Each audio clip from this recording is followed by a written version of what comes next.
Assalamualaikum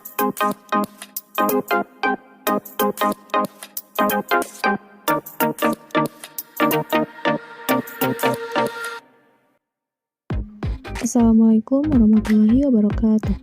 Saya Azka Pranila Pasha dari kelas 12 IPS 3. Di sini saya akan menjelaskan materi tentang teks artikel. Berikut simak penjelasannya.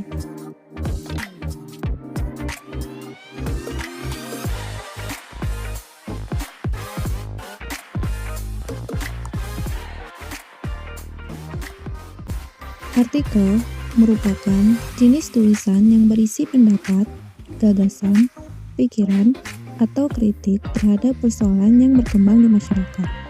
Biasanya ditulis dengan bahasa ilmiah populer.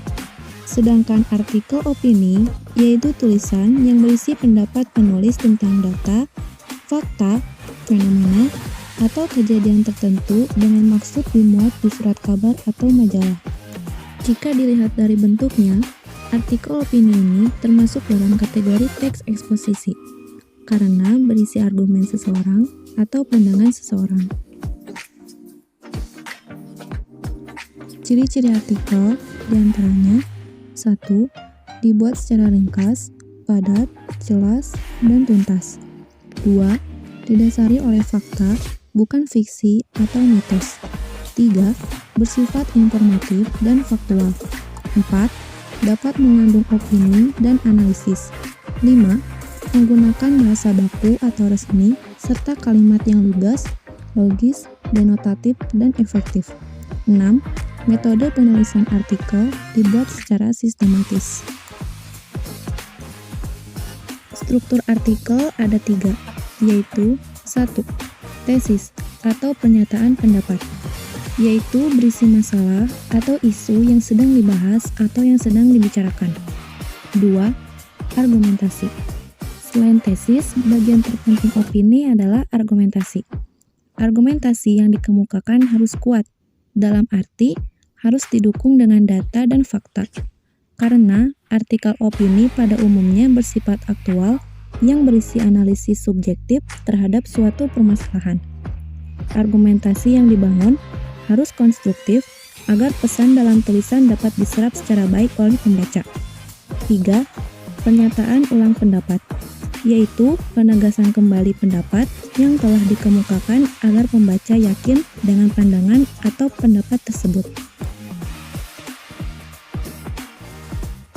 Kebahasaan teks artikel. Unsur kebahasaan yang pertama yaitu menggunakan kata rujukan. Kata rujukan adalah kata ganti yang menunjuk pada kata lain yang telah digunakan sebelumnya sebagai pengganti dari kata aslinya. Kata rujukan dibagi menjadi 3. Yang pertama, kata rujukan benda. Yang kedua, kata rujukan tempat. Dan yang ketiga, kata rujukan orang atau persona. Unsur kebahasaan yang kedua yaitu penggunaan kosakata. Kosakata adalah keseluruhan kata, perbendaharaan kata, atau istilah yang mengacu pada konsep-konsep tertentu yang dimiliki oleh seseorang. Unsur kebahasaan yang ketiga yaitu menggunakan konjungsi atau kata hubung. Konjungsi atau kata hubung merupakan sebuah kata yang digunakan untuk menghubungkan sebuah kata, frasa, kalimat, atau klausa. Konjungsi dapat berupa sebuah kata yang menghubungkan antar kata, antar kalimat, atau antar paragraf. Adapun konjungsi yang sering digunakan dalam teks ini. Yang pertama, konjungsi yang menunjukkan urutan waktu, seperti contoh, pertama, kedua, kemudian, dan berikutnya. Yang kedua adalah konjungsi untuk memperkuat argumentasi, yaitu konjungsi kasualitas atau konjungsi sebab akibat. Contohnya, karena, jika, akibat, agar, oleh sebab itu, dengan demikian, dan lain-lain. Unsur kebahasaan yang keempat yaitu menggunakan kata baku. Kata baku merupakan sebuah kata yang sesuai dengan kaidah bahasa Indonesia. Kata baku biasa digunakan dalam kalimat atau tulisan yang bersifat formal. Unsur kebahasaan yang kelima yaitu menggunakan adverbia. Adverbia adalah kata yang memberikan keterangan pada verba, adjektiva, nomina predikatif, atau kalimat. Adverbia yang sering digunakan dalam teks formal yaitu adverbia frekuensi. Misalnya, jarang, sering, kadang-kadang, sekali, dan 2 kali. Berikutnya, mengonstruksi artikel berdasarkan fakta. Artikel dapat disajikan dalam 5 pola. Yang pertama, pola pemecahan topik. Pola ini memecah topik yang masih berada dalam lingkup pembicaraan yang ditemakan menjadi subtopik atau bagian-bagian yang lebih kecil dan sempit, kemudian menganalisis masing-masing. Yang kedua, pola masalah dan pemecahannya. Pola ini lebih dahulu mengemukakan masalah atau bisa lebih dari satu yang masih berada dalam lingkup pokok kebahasan yang ditemakan dengan jelas. Selanjutnya, analisis pemecahan masalah dikemukakan para ahli di bidang keilmuan yang bersangkutan. Yang ketiga, pola kronologi. Pola ini menggarap topik menurut urutan peristiwa yang terjadi. Yang keempat, pola pendapat dan alasan pemikiran. Pola ini digunakan bila penulis hendak mengemukakan pendapatnya sendiri tentang topik yang digarapnya, lalu menunjukkan alasan pemikiran yang mengarah ke pendapat tersebut. Yang kelima, pola pembandingan.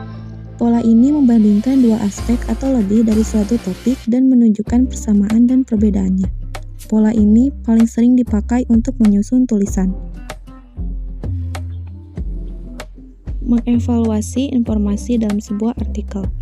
Dalam mengevaluasi artikel, kita dapat membedakan antara fakta dan opini dalam artikel. 1. Fakta. Fakta adalah pernyataan yang menampilkan situasi akurat dari sebuah masalah ataupun kejadian. Kebenaran sebuah fakta sudah terbukti dan terverifikasi. 2. Opini.